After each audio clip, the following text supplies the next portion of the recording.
could we start with your earlier personas and characters that you have created?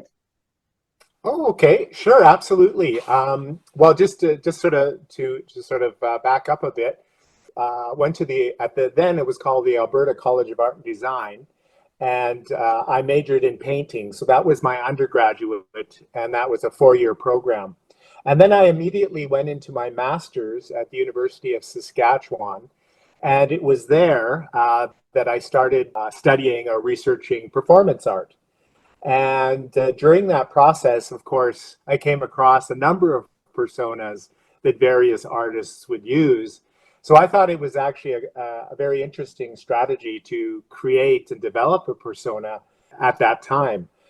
So I was looking to see how I could talk to the history of an Indigenous identity.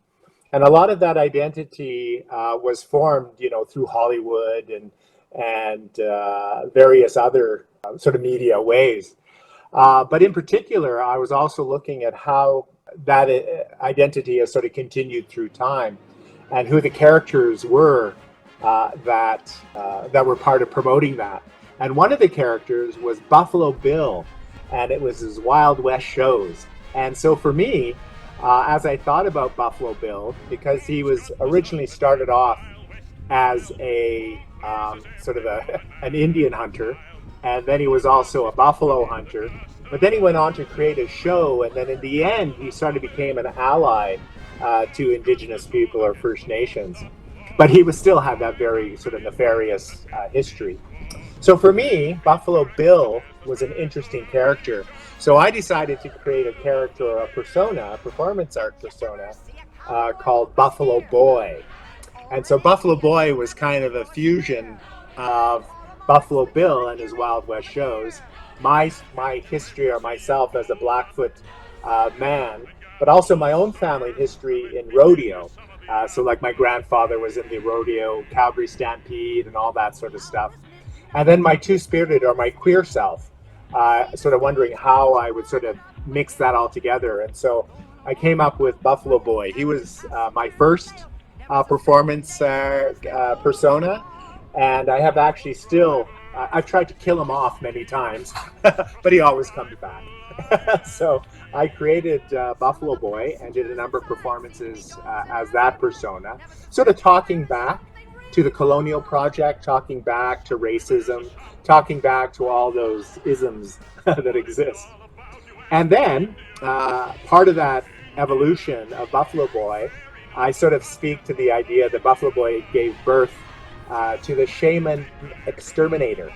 And now the shaman exterminator was a persona that was acted more like a buffalo or a bison, acted more like a bison, was sort of an ominous character, didn't really talk, just took up space and was very sort of disruptive in the gallery.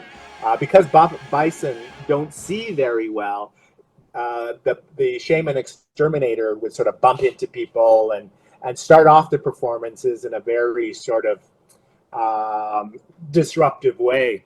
But also the shaman exterminator sort of spoke to appropriation, in particular Indigenous spirituality by New Age sort of spiritualists.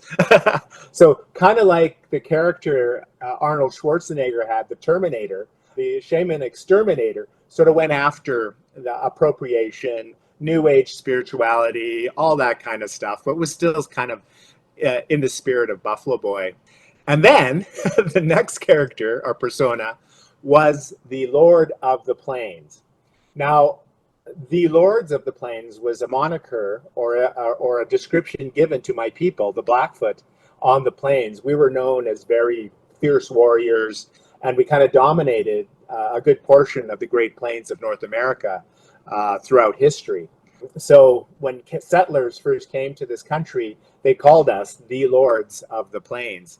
So I've subverted that, saying with a character called Lord of the Plains, sort of based after the English lords, the dandies, the kind of very pompous and sort of characters. So that character was more sort of English and wore sort of English clothing and had the big white hair and powdered face.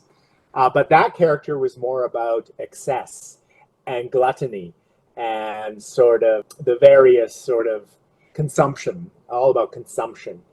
So often at the end of The Lord of the Plains, um, he would like have a big bunch of pastries, and he would sort of like stuff them into his face and completely cover himself with pastry and all that sort of stuff, and sort of that sense of gluttony and that sense of consumption and overconsumption and stuff. So those were the sort of the three characters within the sort of the Buffalo Boy persona, performance art personas.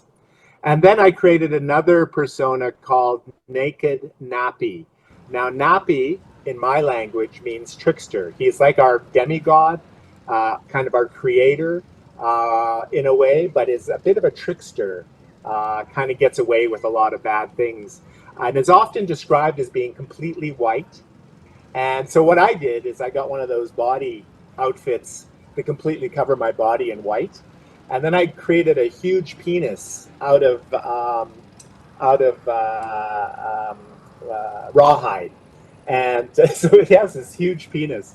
And so again, Naked Nappy's a bit of a trickster, sort of plays with sexuality, is naughty, and kind of a sort of a weird character. And then actually, as a performance artist, I do many performances just as myself. Those performances are more about certain political issues or things that are sort of close to my heart and stuff like that. So it's I sort of do a number of things as a performance artist, but those are my personas. You are using humor, satire, parody to approach very serious and also very painful issues in your history. Where do you find that kind of strength? Hmm. That's a really, thank you for that question. I think it's a very interesting one. I think my strength comes from being Indigenous in North America, being Indigenous in Canada. I have lived an interesting life. I am a residential school survivor, which means that I attended these schools in Canada that were meant to kill the Indian in the child. And at those schools, I experienced psychological, sexual, physical abuse in those schools. So as a child, I'll be very honest, and it's things I talk about openly because I've moved through the process of healing. I was raped when I was 5 years old. So growing up, you don't know how to deal with that kind of trauma. But I've been very lucky in my life that I've had good people around me, and in particular ones that sort of help me understand that history and help me understand the trauma. So in a way, I've built up for myself tools that help me deal with that. Those kind of experiences never leave a person. They're always with you. However, you can live a good life, and it's not about getting over it. It's about learning and having tools to deal with it when those things come up. So I often use those tools if I'm triggered and stuff. But I think, my strength as an adult and as an artist really comes from that early childhood trauma and how throughout my life I've been able to sort of identify it, understand it, and heal from it. And so I think that's really helped me in many ways. And so I think that's important. But I also see humor as an interesting way of opening things up. It's these are pretty traumatic histories and experiences, but I think for me, in order to talk about it or sort of speak to it, I like to sort of open it up with a bit of humor, and that humor sort of in a way is sometimes self-deprecating in the sense that it's about myself or it's about situation or something like that, but it causes people, I think, it puts people at ease a bit, and with the knowledge that and I also am very open in the sense of saying that no, it's okay to ask me the questions, because if you don't ask me the questions, you'll never know and understand what this history was like and how this history now informs my practice. But also in a way, I'm healing. I'm still healing, but I've healed in many ways from it. So that's why I'm able to talk without being triggered when I talk about it. So I think, I think that's important. I think in our time today, in most of our histories, we were sort of taught not to talk about these things. But I think as we start talking about them, we find that each of us has more in common, that there's a lot of trauma in this world, that a lot of people have experienced these things. And as such, I think it's really a good thing to be able to speak to them and, in many ways, sometimes create humor around them so that we can, you know, open it up to talk about things. In one of the interviews that you gave in the past, you talked about the concept of reconciliation, and you said this, it sounds as if we already did that when in fact we never reconciled. Yeah, you actually, literally, you take the definition reconciliation, it's something doing it again. But the fact is, in Canada, this is the first time that we're doing it. So I've often said it's more about conciliation than reconciliation. And so it really sort of talks, for me, it's like the beginning of this, because there is no roadmap. We don't, I think, necessarily know how to do it, but we're learning how to do it. And I think, the end goal is to to to reconcile this traumatic history, and then the purpose of doing that is so that we can actually get along, and that we can actually create a just society, an equal society, a society that that looks to the future as one that we can all participate in it equally. And so that's how I look at it. And sometimes it gets into semantics, about the word, but I think the real work that has to be done is by each and every one of us. And people tend to sort of look at it, oh, it's a government thing, oh, it's these people, it has nothing to do with me. But if you're Canadian or in Canada, you are a part of this. And so for Canadians, I think it's important to recognize that and take steps, whatever those steps are. But in Canada, we've, as Indigenous people, have created a roadmap. We have the truth and the recommendations from the Truth and Reconciliation in every sector of our society. So we have created the roadmap.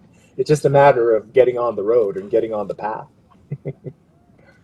There are layers and layers of understanding, and Canada consists of so many people coming from all over the world.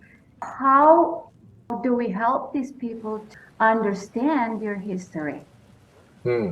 Well, I think of course educate is the big part. I think our education system is starting to move in a system where it is exposing this history, especially for newcomers.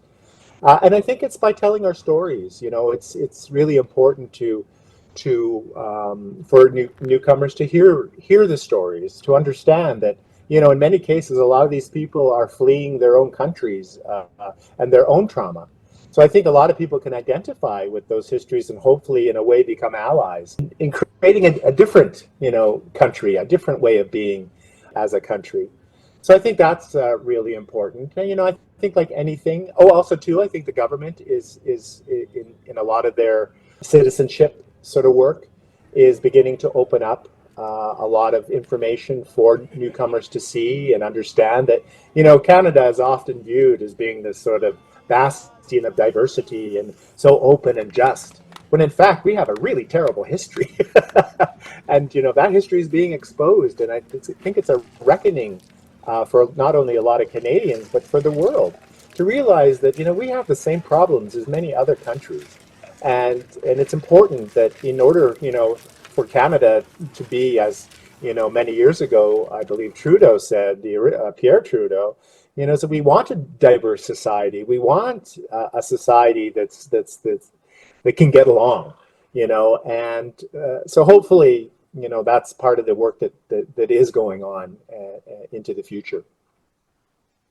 In 2017, you started the Trench program, dedicated to the 4,000 Indigenous soldiers who participated in the First World War.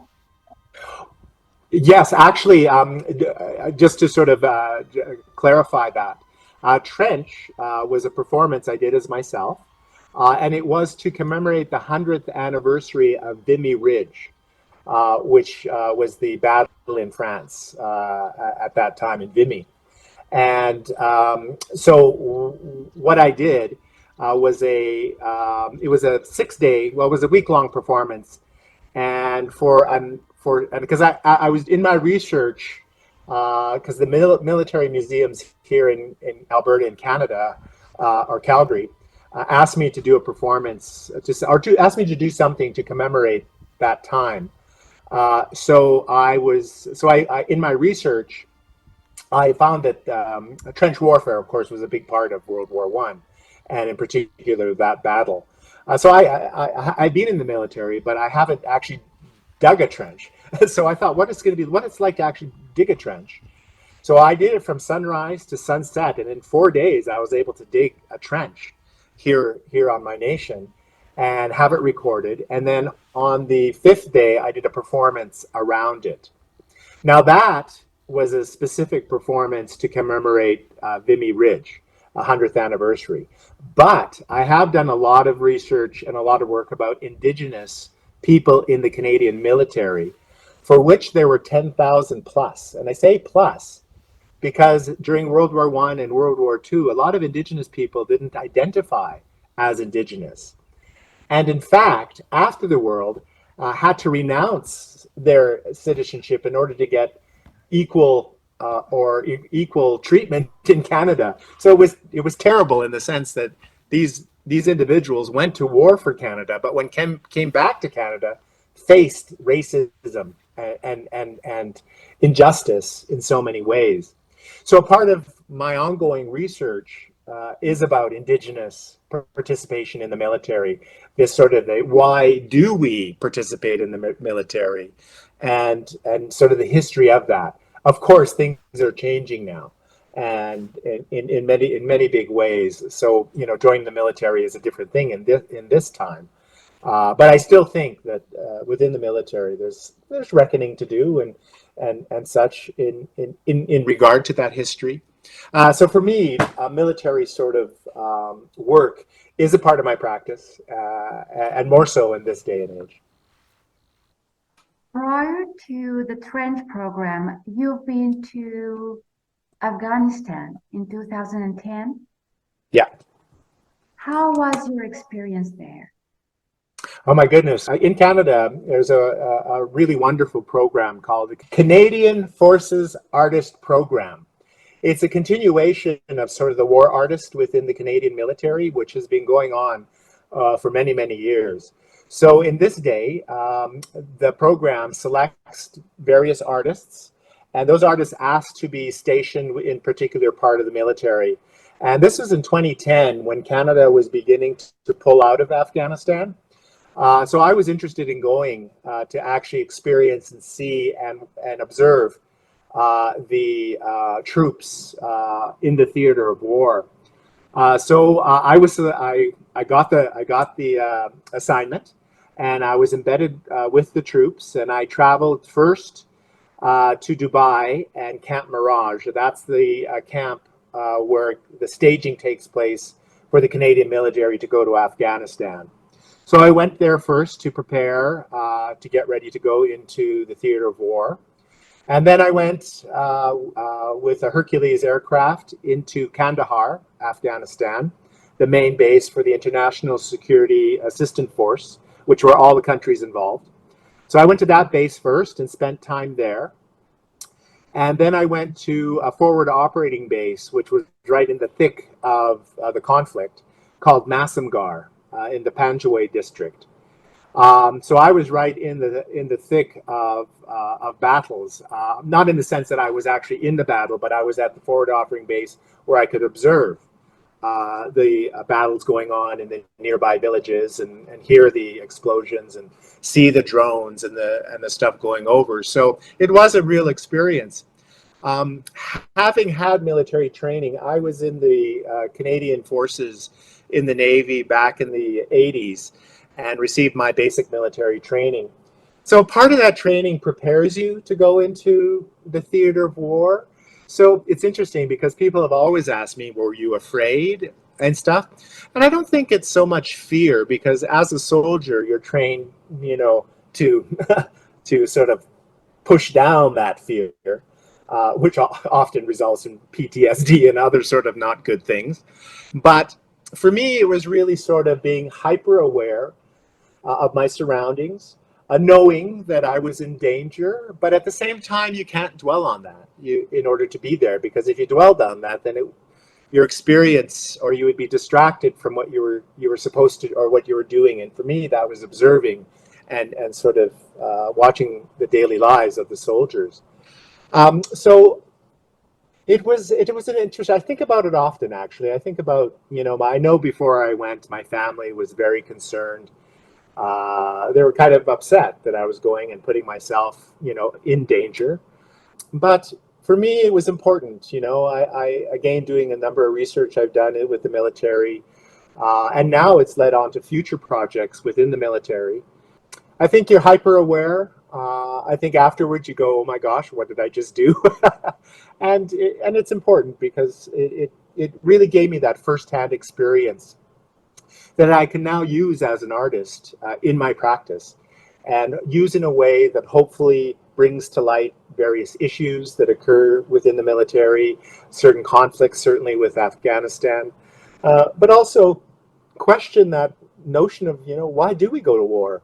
Why is war so prevalent in our lives? And, why do we hate each other so much? It's like, of course, there are many reasons, and it's quite complex.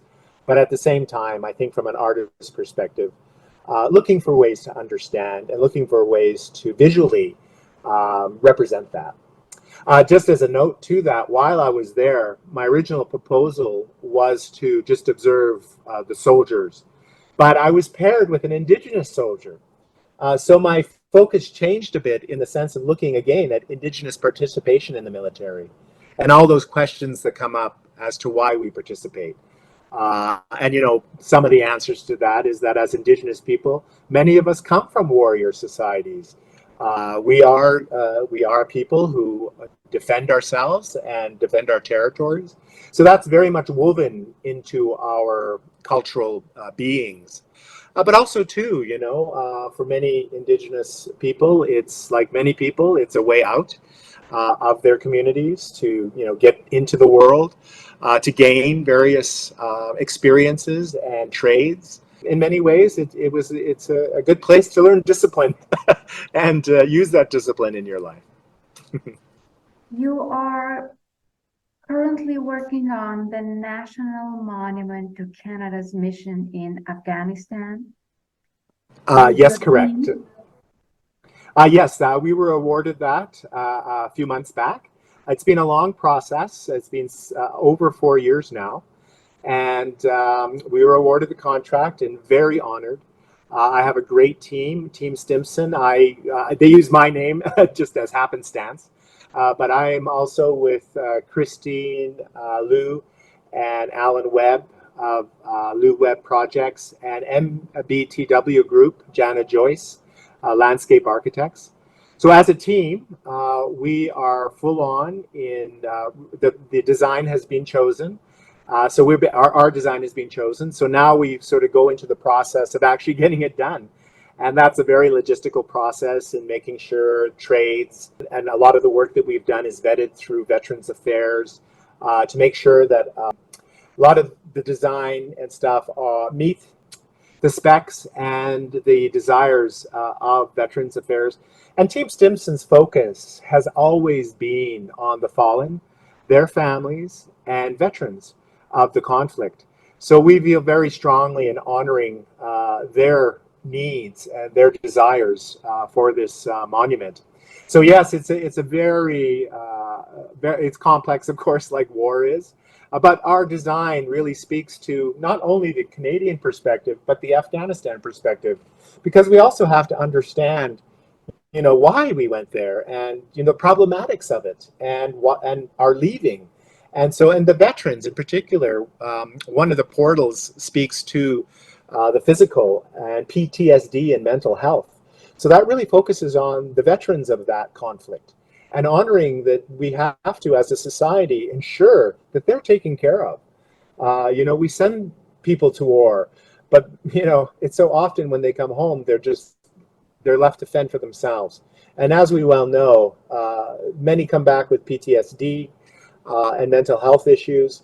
So it's really important that we also address that through the monument. So our monument is very sort of complex, and not while it's physical in its nature and honors the fallen, the names, and we've added Indigenous sort of basis to it in terms of the intellectual, the emotional, the spiritual, and the physical, and looking at how, as a monument, it become more interactive, more engaging for the visitor, but also for the families.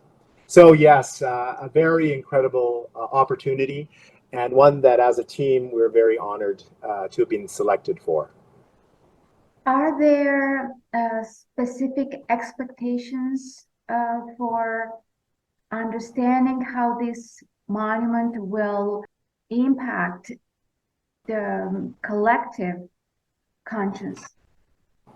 Absolutely. When the call was made, the National Capital Commission and Veterans Affairs Canada, and I believe Canada Heritage, together they created a document that sort of outlined what their expectations and hope for the monument was.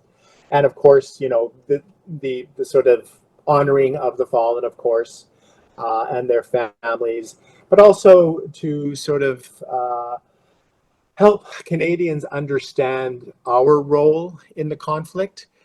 So it really, so yes, there were certain expectations that the design had to meet in terms of what Veterans Affairs and such wanted. But we also felt it was important to expand on that.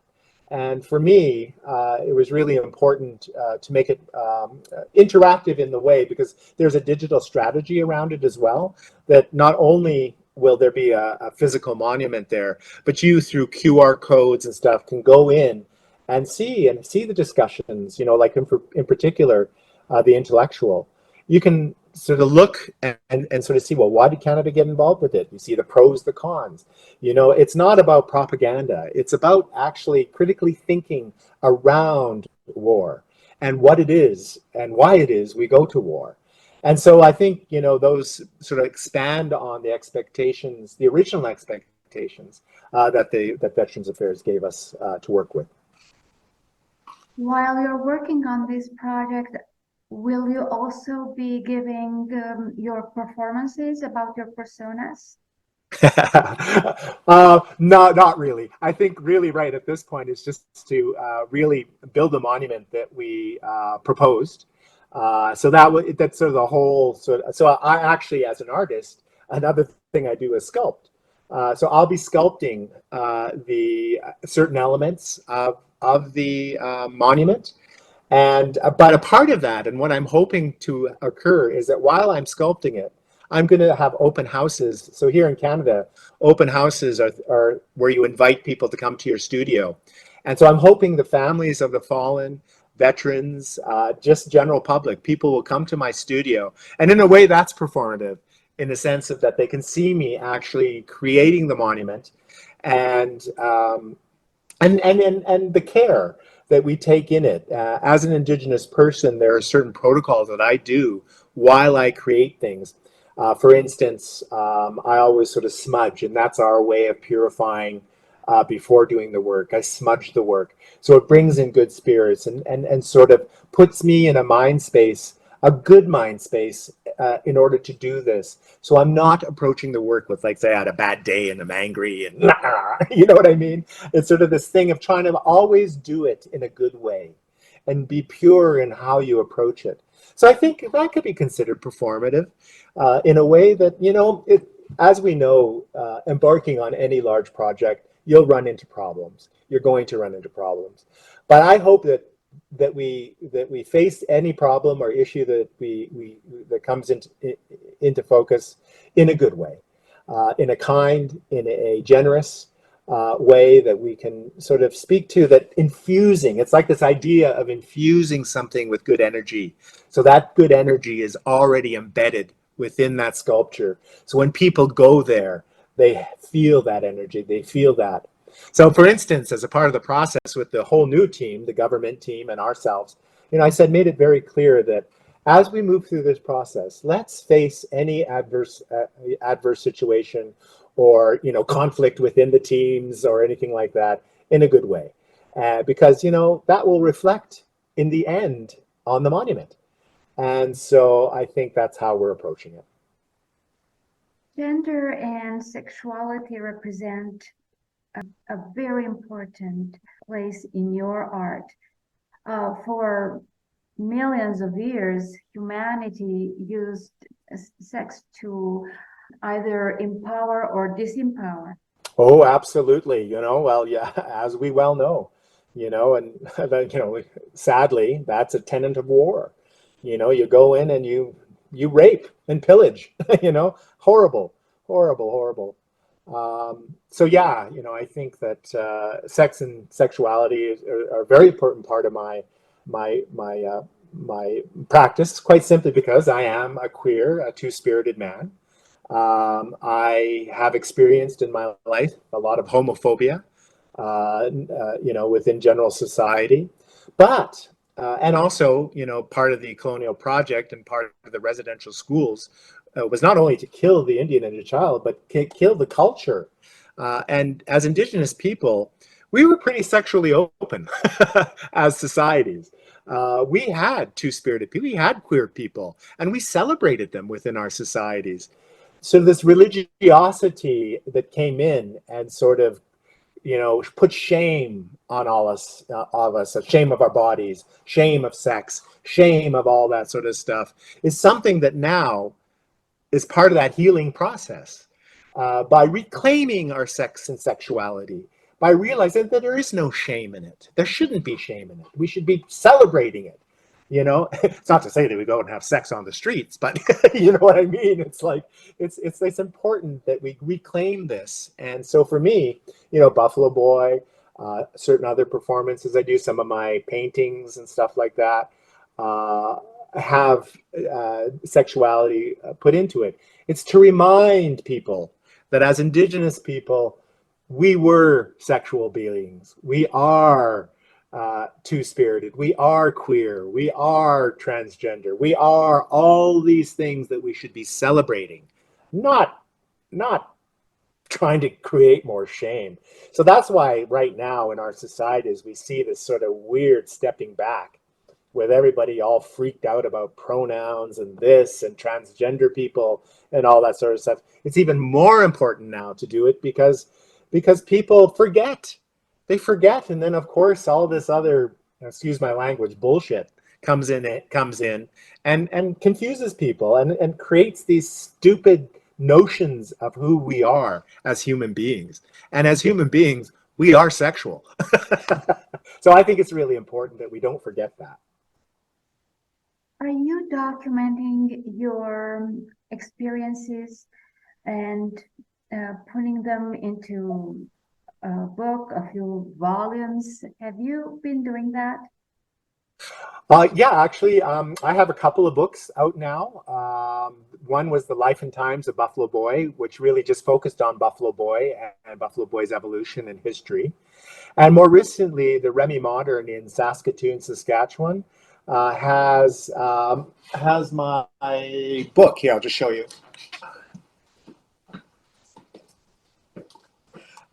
Has my book, Manapoki Ini, which is Newborn Buffalo in Blackfoot. So this book here is a catalog of my sort of art history, my paintings, my sculptures, my performances, my videos, my installations. So it has pretty well everything. So there are a couple, and then I think online you've probably seen there's a lot of articles and different things about my work. So it's an ongoing process. I think that like anything, this happened last year. So like anything, I'll still be an artist, still create new things. So hopefully in the future there'll be another one. Is there a project that you would like to talk about and we did not cover because I don't know everything you do? Other projects. Well, actually, I'm right now. I'm in the thick or starting to work on the National Monument to Canada's mission in Afghanistan. So I'll be very focused on that in this coming year. So I've kind of sort of kept other things and other projects at bay. I've been asked to do a lot of things over the last little while, and some things I can, and other things I can't. I'm still a painter. So I have a painting commission for the Calgary Stampede coming up. So it's called Past, Present, Future Stampede. So I'm looking at the history of Indigenous people, including my grandfather, the first Adrian Stimson, who was an Indian cowboy in the Calgary Stampede. So I'm doing a painting that sort of will look at those histories, look at the past, look at the present, and then look in the future of what that will be. So it's a pretty large painting that I have to do there. What else am I doing? I'm looking at, it's interesting. I'm sort of getting to that point now where I'm starting to look at my art history and sort of thinking, what do I want to do? What have I missed? Um, one thing that people haven't really written a lot about is my paintings, and I love to paint, and so I'm going to be sort of experimenting more with my painting and see more what I could do there. I also do a lot of work around environmental justice, and so I might do more work around environmental issues. And also I curate. So I've been looking at curating, in particular, a lot of younger Indigenous artists, and particularly women artists. As we know, in the male-dominated patriarchal art world, women are largely forgotten. And so I think it's really important that as a curator, that I curate and ensure that women's voices are heard. And just recently, I curated Catherine Takpani, a young Inuit artist, an absolutely amazing human being, and so wonderful to see our future as Indigenous people is well secured by individuals like her. So I'm going to be focusing that on other curatorial projects on women artists and also queer artists as well to make sure their voice is maintained. But no, I think for me, I'm always leave myself open to new opportunities and new experiences, and so I'll probably continue a number of the investigations and projects I've already started, but also always looking to the future for something new, different, exciting, and maybe even weird. And I think, as you can probably tell, I like to have a bit of fun. So I think I sort of look to those projects to do something more into the future. Before we wrap up, considering that we are going through very difficult times right now in the world, I was wondering, do you have a message of peace and healing for the people out there? Oh, absolutely. I think we have more in common than we have in difference. I think just people really have to look and listen to the stories of each other and have empathy. I think that's the biggest thing is that lacks so much in our society is empathy, putting ourselves in other people's shoes. I know the complexities that exist out there, and some of these conflicts have been going on forever, and it just never seems like anything's ever going to change. But I think we have to look, we have to really look at our collective future. We already are in danger as a result of climate change. And, it doesn't seem like we're pulling together. It seems like we're even getting divided even further. And I think that could be part of it. But I just think have an open heart, an open mind, and critically think about things in a good way.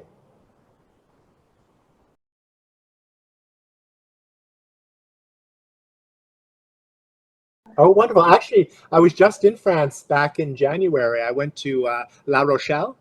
Yeah, we were doing research in La Rochelle because at some point we hope to do a programming in La Rochelle. And I'm hoping to bring Buffalo Boy to La Rochelle because Buffalo Bill first went to La Rochelle in 1906.